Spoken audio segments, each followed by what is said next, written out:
Dear student, good morning to all. Today chapter 6 money market. Money market பார்க்கறதுக்கு முன்னாடி நம்ம first financial market பார்க்குறோம். Financial மார்க்கெட்னா என்ன? நிதிச்சந்தை. அதாவது ஒரு பிஸ்னஸ் ரன் பண்ணதுக்கு யாரிடம் உபரியாக இருக்கிறது, அதாவது எக்ஸஸாக இருக்கக்கூடிய நபர்கிட்ட வந்து என்ன பண்ணுவாங்கன்னா, பிஸ்னஸை ரன் பண்ணதுக்கு அவங்க மணியை வந்து வாங்கிட்டு அப்புறம் அந்த பிஸ்னஸை வந்து ஒவ்வொரு பேங்க்கோ இல்லை செக்யூரிட்டிஸோ இல்லை கிரெடிட்டாஸோ இந்த மாதிரி நபர்கிட்ட வந்து என்ன பண்ணுவாங்கன்னா, மணியை வந்து கலெக்ட் பண்ணி அவங்க பிஸ்னஸை ரன் பண்ணுவாங்க. அதுதான் நிதிச்சந்தை. நெக்ஸ்ட் பார்த்தீங்கன்னா கேபிட்டல் மார்க்கெட். 5th சாப்டரில் கேபிட்டல் மார்க்கெட் அப்படின்னா இப்போது லாங் டேர்ம் ஃபண்டாக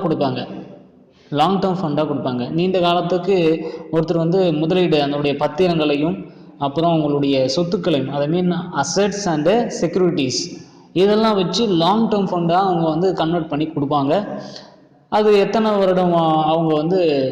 வருடத்துக்கு அவங்க வந்து அக்ரிமெண்ட் பண்ணிடுறாங்களோ அந்த இயர் வரைக்கும் அது செல்லுபடி ஆகும். இப்போ என்ன அப்படின்னா ஷார்ட் டேர்ம் ஃபண்டு. மணி மார்க்கெட்டில் நம்ம பார்க்கறது ஷார்ட் டேர்ம் ஃபண்டு. குறுகிய கால தேவைக்காக பணத்தை தரப்படுவது தான் இந்த பணச்சந்தை அப்படின்னு சொல்லுவாங்க. குறுகிய காலத்தில் பிஸ்னஸுடைய தேவையை வந்து நிறைவேற்றிக்கலாம். இதோடைய அசட்ஸும் அண்ட் செக்யூரிட்டிஸும் பார்த்திங்கன்னா அதோடைய செல்லுபடி ஆகக்கூடிய காலம் பார்த்திங்கன்னா 1 year மட்டும்தான். 1 yearல நம்ம என்ன பண்ணுறோம்னா அதோடைய தேவையை வந்து நிறைவேற்றின்னு அந்த செக்யூரிட்டிஸை வந்து நம்ம திரும்ப வாங்கிக்கலாம். ஓகேங்களா? ஸோ இதுதான் வந்து பணச்சந்தை அப்படின்னு நம்ம பார்க்க போகிறோம். ஓகேங்களா? Money market is a market for purely short term funds. It deals with the financial asset and securities whose maturity period that do not exceed 1 year. ஓகேங்களா? அதாவது ஒரு ஆண்டுக்கும் மேற்படாத காலத்தில் முதிர்ச்சியடைந்த சொத்துக்களையும் பத்திரங்களையும் என்ன பண்ணாங்க கையாளப்படக்கூடியது தான் இந்த பணச்சந்தை. ஓகேங்களா? this is a market, money market. இதில் என்னென்ன சொல்ல வராங்கன்னா, for example treasury bill, commercial bill and certificate of deposits, government securities etcetera. இந்த மணி மார்க்கெட்டில் எங்கெங்கே segment of financial markets where financial instruments having maturities of less than 1 year traded. இந்த வியாபாரத்தில் பார்த்தீங்கன்னா 1 year மட்டும்தான் அவங்க வந்து கான்ட்ராக்ட் பேஸில் 1 year மட்டும்தான் அக்ரிமெண்ட் பண்ணிவிட்டு என்ன பண்ணுவாங்க, செட்டில்மெண்ட் பண்ணுவாங்க. அதுக்கு மேலெல்லாம் எடுத்துக்க மாட்டாங்க. அதுதான் வந்து பணச்சந்தை அப்படின்னு சொல்லப்படுகிறது, மணி மார்க்கெட் அப்படின்னு. இது வந்து ஆர்பிஐ ரூல்ஸ் படி பார்த்தீங்கன்னா இது வந்து ஷார்ட் டேர்ம் ஃபண்டாக கொடுக்கறதுக்கு ஆர்பிஐ ரூல்ஸ் வந்து ஒப்புதல் கொடுத்துருக்காங்க. ஆர்பிஐயே வந்து என்ன பண்ணிக்கிறாங்க, ஒப்புதல் கொடுத்துருக்காங்க. யார்கிட்ட வேணாலும் என்னுடைய செக்யூரிட்டியை கொடுத்து நான் 1 yearக்குள்ளே நான் என்னுடைய செக்யூரிட்டிஸும் என்னுடைய அசட்ஸும் நான் மீட்டுக்கிறேன் அப்படின்னு சொல்லிட்டு என்ன பண்ணுவாங்கன்னா அவங்க வந்து கடன் வாங்கிட்டு என்னுடைய பிஸ்னஸ் ரன் பண்ணணும் அப்படின்னு சொல்லிட்டு பிஸ்னஸ் ரன் பண்ண போகிறாங்க. ஸோ இதுதான் வந்து இந்த பாடத்தில் நம்ம படிக்கக்கூடிய ஒரு சப்ஜெக்டாக இருக்கிறது. இதில் பார்த்திங்கன்னா ஃபஸ்ட்டு வந்து முதன்மை primary market and secondary market அப்படின்னு சொல்கிறாங்க. இதில் 2 விதமாக மார்க்கெட் இருக்குது. ஒன்று ப்ரைமரி அண்டு செகண்டரி மார்க்கெட். ஏன் இந்த ப்ரைமரி மார்க்கெட் அப்படின்னா, நம்ம ஃபினான்சியல் கிளைம் பண்ணிக்கிறோம் பார்த்தீங்களா, முன்னாடியே வந்து நம்ம கிளைம் பண்ணிக்குவோம். அந்த கிளைம் பண்ணக்கூடிய அந்த மணி என்ன பார்க்கணும்னா இந்த பண பரிமாற்றத்திற்கு ரொம்ப ஆதரவாக இருக்கக்கூடியது தான் முதன்மை சந்தை அப்படின்னு சொல்லுவாங்க. 2ஆம் நிலை சந்தைன்னு சொல்கிறாங்களா, செகண்டரி மார்க்கெட். அதெல்லாம் பார்த்தீங்கன்னா ஏற்கனவே வழங்கப்பட்ட நிதி கோரிக்கைகளையும் நிதி அளிக்கிறது. அதாவது 2ஆம் நிலை சந்தை அப்படின்னா ஆல்ரெடி அவங்க என்ன பண்ணுவாங்க, நிதியை வந்து எனக்கு தேவைப்படுது, 1 year வாங்கிட்டாங்க, இருந்தாலும் எனக்கு அடுத்த இயருக்கு எனக்கு தேவைப்படுது அப்படின்னு சொல்லிட்டு போது அவங்க அடுத்த இயருக்கும் அதே 1 year கான்செப்டில் அவங்க என்ன பண்ணுவாங்க, கிளைம் பண்ணிக்குவாங்க, மணி வந்து கிளைம் பண்ணிக்குவாங்க. இதுதான் வந்து செகண்டரி மார்க்கெட். ஓகேங்களா? நெக்ஸ்ட்டு பார்க்கும்போது அப்ஜெக்டிவ்ஸ் அண்ட் கேரக்டரிஸ்டிக்ஸ். என்னென்ன அப்ஜெக்டிவ்ஸ் இருக்குன்னா, இதில் 3 விதமான அப்ஜெக்டிவ்ஸ் இருக்காங்க. Providing an equilibrium mechanism for hiring out short term surplus and deficit. அதாவது குறுகிய கால உபரி மற்றும் பற்றாக்குறையை தீர்த்து ஒரு சமநிலை முறையை வந்து வழங்கக்கூடியது தான் இந்த மணி மார்க்கெட் அப்படின்னு சொல்கிறாங்க.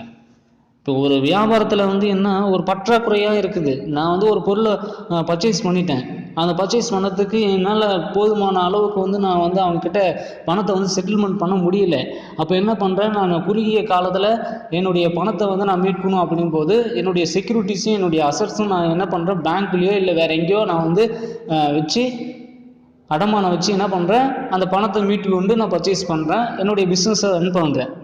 ஸோ அதுக்கு தான் வந்து உபரியாக இருக்கக்கூடிய உபரியை வந்து குறுகிய கால உபரி மற்றும் பற்றாக்குறையை தீர்த்துக்கொள்ள இது ஒரு நல்ல முறையாக இருக்குது அப்படின்னு சொல்கிறாங்க. நெக்ஸ்ட் வந்து பார்த்தீங்கன்னா providing focal point for central bank interventions for influencing liquidity in the company. அதாவது மத்திய வங்கியினுடைய தலையீடானது நிறுவனத்தின் பணப்புழக்கத்தை பாதிக்கும் மையப்புள்ளியை வந்து வழங்குகிறது. என்னன்னா இப்போ பணப்புழக்கம் அதிகமாக இருக்கிற இடத்துல பார்த்தீங்கன்னா அங்கே தான் வந்து பிளாக் மணி வந்து சேரும். பணப்புழக்கமாக இருக்குது. நான் வந்து ஒரு கவர்மெண்ட் பார்த்தீங்கன்னா ஃபிக்ஸடாக இருக்கும். இந்த 1 இயருக்கு அகாடமிக் இயரில் பார்த்தீங்கன்னா இவ்வளோ மணி தான் வந்து செலவு பண்ணணும், இவ்வளோ மணி தான் வந்து நாங்கள் அச்சடிப்போம்.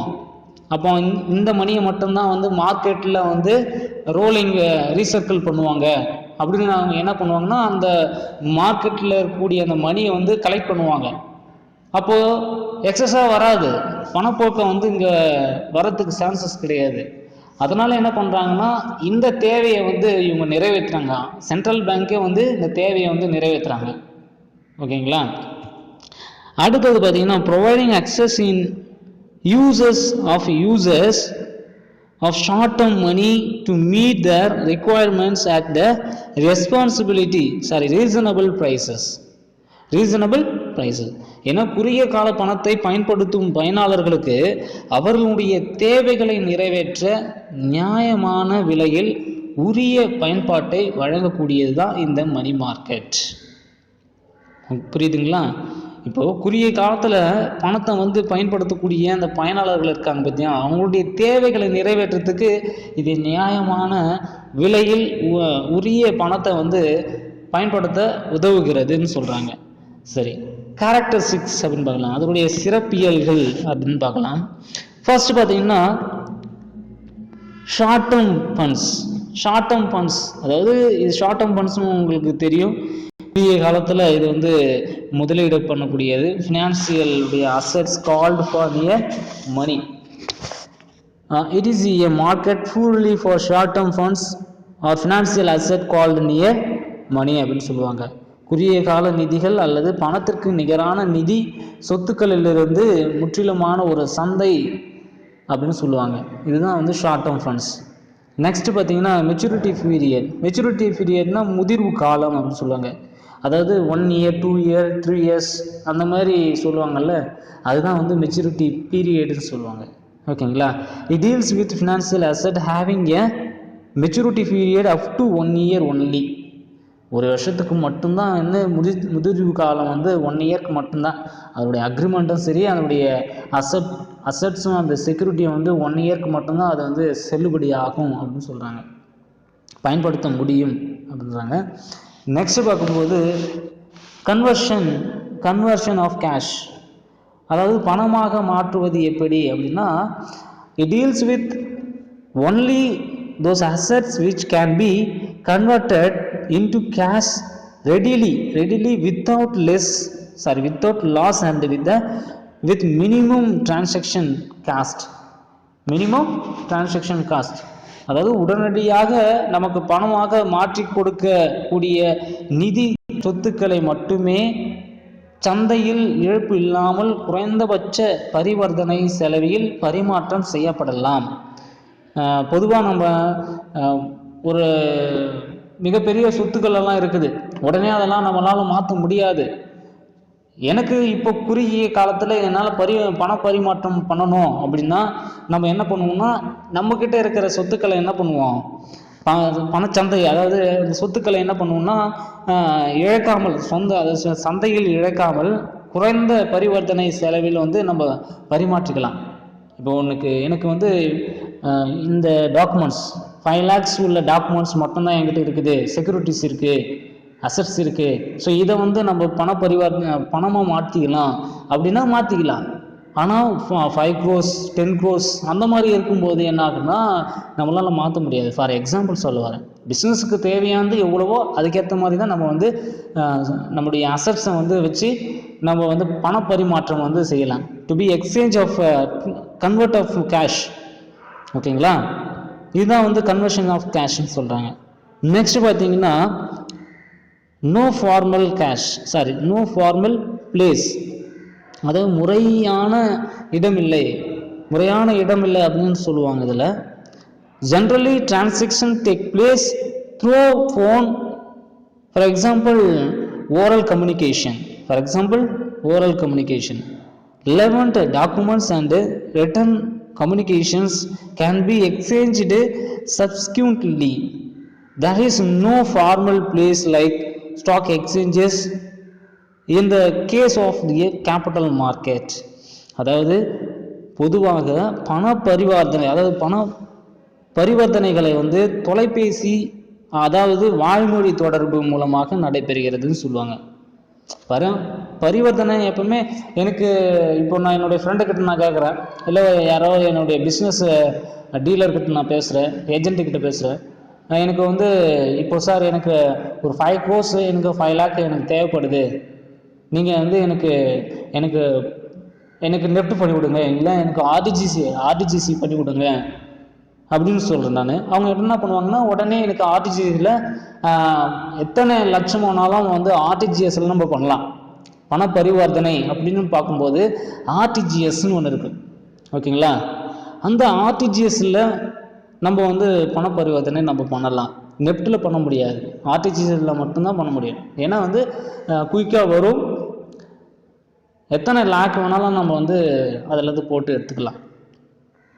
ஓகேங்களா, அதுதான் வந்து வாய்மொழியான ஒரு தொடர்பு தான் வந்து இதை பயன்படுத்துகிறாங்க. சம்பந்தப்பட்ட ஆவணங்கள் மற்றும் எழுதப்பட்ட தகவல் தொடர்புகளை பின்னர் பரிமாற்றிக்கொள்ளலாம் அப்படின்னு சொல்கிறாங்க.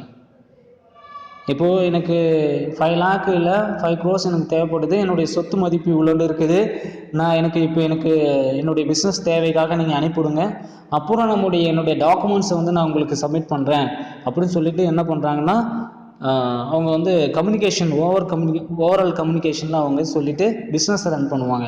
ஸோ இதுதான் வந்து நோ ஃபார்மல் பிளேசஸ்ன்னு சொல்லுவாங்க. Next point sub market. It is not a single homogeneous market. It comprises of several submarket, each specializing in a particular type of financing. For example, call money market, acceptance market, bill market. அதாவது இது ஒரு ஒற்றை தன்மை உள்ள சந்தை அல்ல, இது தனித்தனி சிறப்புடைய பல சந்தைகளின் துணை சந்தைகளின் தொகுப்பாக அமைகிறது.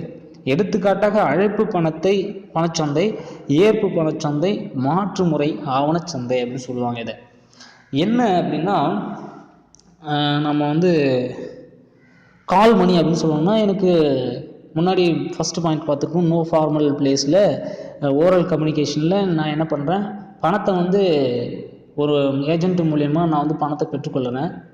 அவங்க என்ன பண்ணுறாங்க, அவங்க எனக்கு வந்து மார்க்கெட்டுக்கு அனுப்பிச்சி விடுவாங்க.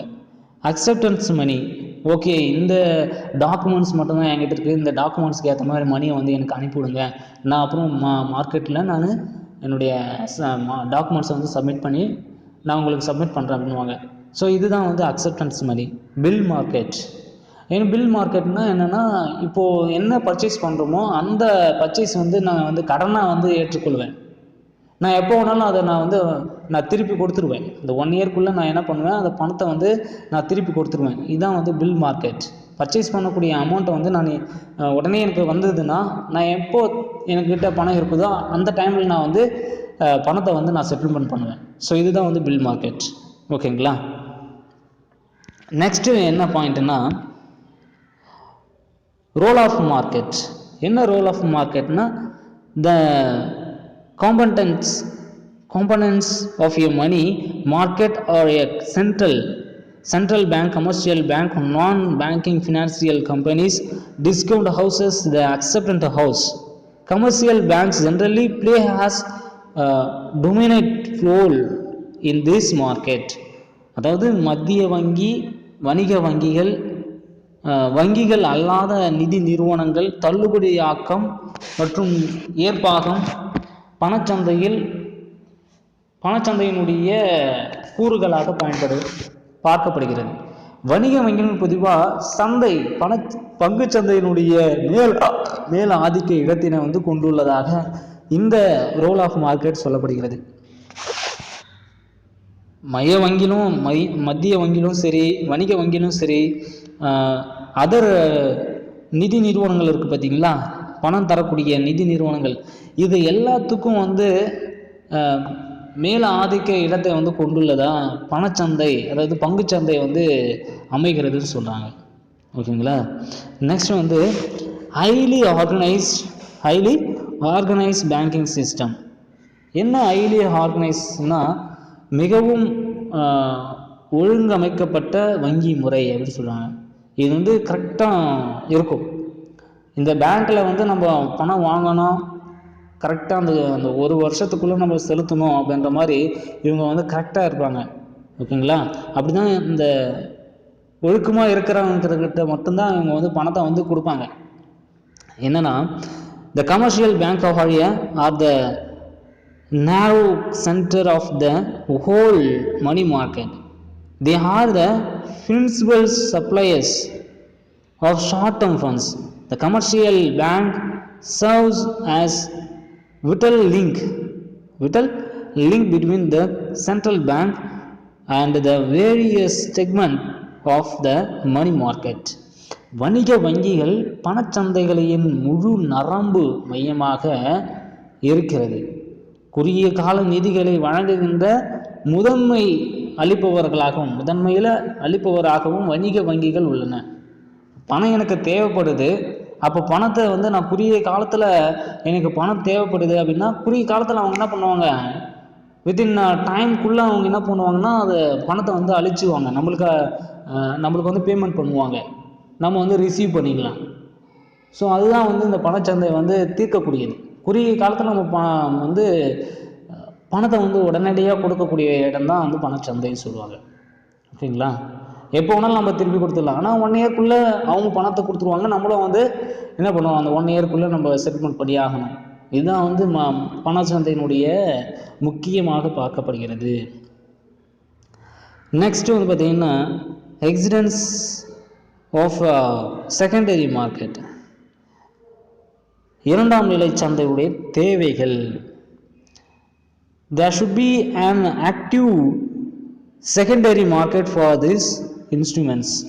இச்சந்தையின் பயன்படுத்தப்படும் நிதி சொத்து ஆவணங்களுக்கு ஒரு சிறப்பான இரண்டாம் நிலை சந்தை தேவைப்படுகிறது.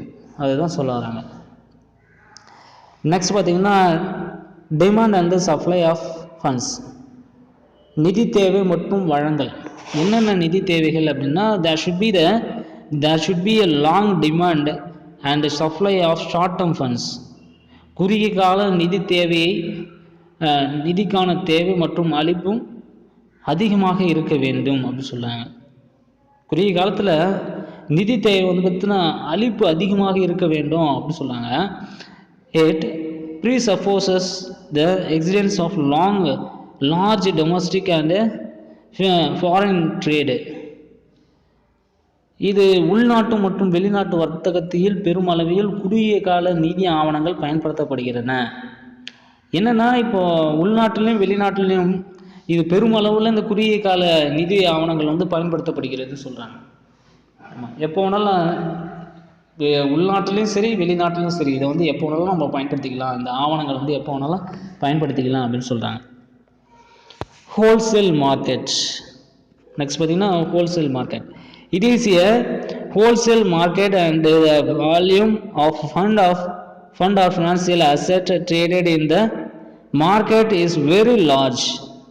அதாவது மொத்த வியாபார சந்தை இருக்குது பார்த்தீங்கன்னா, விற்பனை சந்தை இருக்குல்ல, இது இச்சந்தையினுடைய அதிக அளவில் வர்த்தகம் செய்யப்படும் நிதி சொத்துக்களின் மதிப்பு அதிக அளவில் இருக்கும் அப்படின்னு சொல்கிறாங்க. இந்த 10 பாயிண்ட் வரைக்கும் உங்களுக்கு போதும். ஏன்னா இது வந்து 5 மார்க்கில் கேட்பாங்க, இம்பார்ட்டன்ஸான ஒரு கொஷின்ஸ். இது வரைக்கும் நீங்கள் 5 மார்க்ஸில் கேட்பாங்க. நீங்கள் வந்து அதை தரவு பண்ணிக்கிங்க, படிச்சுக்கிங்க ஈஸியாக. அந்த என்னென்ன கொஷின்ஸ் கேட்குறாங்களோ அதுக்கேற்ற மாதிரி நீங்கள் வந்து ஆன்சர் சொன்னால் போதும். இது நிச்சயமாக வந்து எக்ஸாமில் கேட்பாங்க. ஓகேங்களா? ஸோ இதை நீங்கள் ஃபாலோ பண்ணிக்கோங்க.